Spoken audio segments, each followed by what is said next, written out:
ఎంతమందికి ట్రాన్స్పరెంట్ శారీస్ కట్టుకుంటే అన్‌కంఫర్టబుల్ ఉంటది, మేము క్యారీ చేయలేము అని చాలా క్వెషన్స్ ఉన్నాయి బ్లౌజ్ గురించి, శారీ పెట్టికోట్ గురించి. మీకు అలాంటి క్వెషన్స్ ఉంటే ఈ రీల్ వెంటనే సేవ్ చేసేసుకోండి. నేను మీకు కొన్ని సజెషన్స్ ఇవ్వబోతున్నాను which I also personally follow. ఈ శారీ కూడా pure tissue latest collection. So blouse చూడండి, ఇలా back, front, high neck with complete వర్క్తో వేసేసుకున్నాను. స్టెప్స్ పెట్టుకున్న, సింగిల్ లేయర్ ఇలా వేసుకున్న, రెండిటితో చాలా డీసెంట్గా అందంగా ఉంటుంది. And pairing up with right accessories, that is amazing.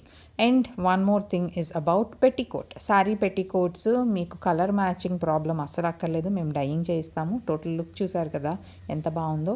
And అలాంటిది అది ఒక్కటే సారీ కాదండి, ఇదిగోండి ఇలా స్టార్టింగ్ ఫ్రమ్ 5500 నుంచి ప్యూర్ టిష్యూలో చాలా వేరియేషన్స్ ఉన్నాయి. అండ్ ప్లీజ్ గుర్తుపెట్టుకోండి, వేరే చోట మీరు చూసేటట్టు ఈ టిష్యూస్ 2000కి 3000కి అయితే మేము ఇవ్వలేము. బికాజ్ మా క్వాలిటీ వాళ్ళ క్వాలిటీ కంప్లీట్లీ డిఫరెంట్. అండ్ కట్టుకుంటే కూడా లుక్ ఎంత రాయల్ ఉంది చూసారు కదా. సో ఇలాంటి మంచి క్వాలిటీ ఫ్యాబ్రిక్స్కి వెళ్ళండి. స్పెషల్లీ ఏదన్నా ప్రీమియం ఫ్యాబ్రిక్స్ కట్టుకుంటే అసలు ఆ లుక్కే వేరు. సో ఈ ప్రీమియం రేంజ్ ఆఫ్ కలెక్షన్ ఇప్పుడు ఫ్లాట్ 15% డిస్కౌంట్లో ఉంది. అన్ని different styles, complete colour palette వచ్చేసి పేస్టల్ షేడ్.